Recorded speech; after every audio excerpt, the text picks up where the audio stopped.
আপনার এলাকার রাস্তা, পাড়ার রাস্তা খুবই খারাপ, কিংবা আপনাদের মেন রোডের রাস্তার অবস্থাও খুবই খারাপ, বছরকে বছর হয়ে যাচ্ছে সেই রাস্তা সারানোর কাজ আর হচ্ছে না, সেই রাস্তা দিয়েই আপনারা যাতায়াত করছেন, রাস্তায় প্রচণ্ড ধুলো, আপনাদের বাইক নিয়ে যেতে খুবই অসুবিধা হচ্ছে, ফোর হুইলার আপনাদের কাছে অ্যাফোর্ড করার মতো নেই। কি এইসব সমস্যার আপনারা সম্মুখীন তো? সবাই সম্মুখীন বন্ধুরা। আজকে দেখুন সারা ভারতবর্ষ জুড়ে আপনার এলাকা বলুন, আমাদের এলাকা বলুন বা যে কোনো এলাকায় বলুন, দেখবেন রাস্তাঘাটের কাজ, কিংবা খাল পরিষ্কার, ড্রেন পরিষ্কার, এইসব বেসিক কাজগুলো, রাস্তায় ল্যাম্পপোস্টের কাজগুলো এখন প্রায় হয় না বললেই চলে।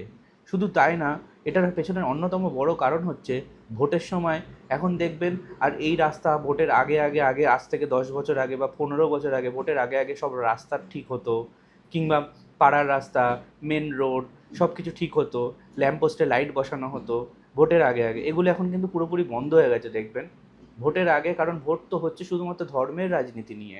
আপনারা দেখুন, বিজেপি মুসলিমদের এগেনস্টে বলছে, আর তৃণমূল হিন্দুদের এগেনস্টে বলে ভোট ব্যাংক। ভোট ব্যাংকই তো এখন ভাগাভাগি হয়ে গেছে, এখন কি কাজের প্রেক্ষিতে আর ভোট হয় নাকি? আর আমরা সবাই নির্বাক হয়ে আছি, আমরা সেই ধুলো রাস্তা, সেই খারাপ রাস্তার মধ্যে দিয়ে প্রতিনিয়ত যাতায়াত করছি, কত কষ্ট হচ্ছে, ধুলোর জন্য আমাদের শ্বাসকষ্ট হচ্ছে, লাংসের প্রবলেম শুরু হচ্ছে। আপনি কি জানেন শ্বাসকষ্টের জন্য প্রতিদিন ভারতবর্ষে কতজন মানুষ মারা যাচ্ছে? আপনি এখন গুগল করে শুধু সমীক্ষাটা দেখবেন। কিন্তু অথচ নির্বাক আমরা সবাই। আজ থেকে 15 বছর, 20 বছর, 25 বছর আগে কিন্তু ভোটের আগে হলেও রাস্তা কিন্তু ঠিক হতো, এখন কিন্তু সেসব আর ঠিক হয় না। আমরা সবাই চুপ করে আছি, পাড়ায় জল জমে আছে, মেন রোড খারাপ হয়ে গেছে, রাস্তা অন্ধকার হয়ে আছে, কবে সারানো হবে তার কোনো ঠিক নেই। কোনো নেতা মন্ত্রী যদি এই রাস্তা দিয়ে পাস করে তখনই সারানো হচ্ছে।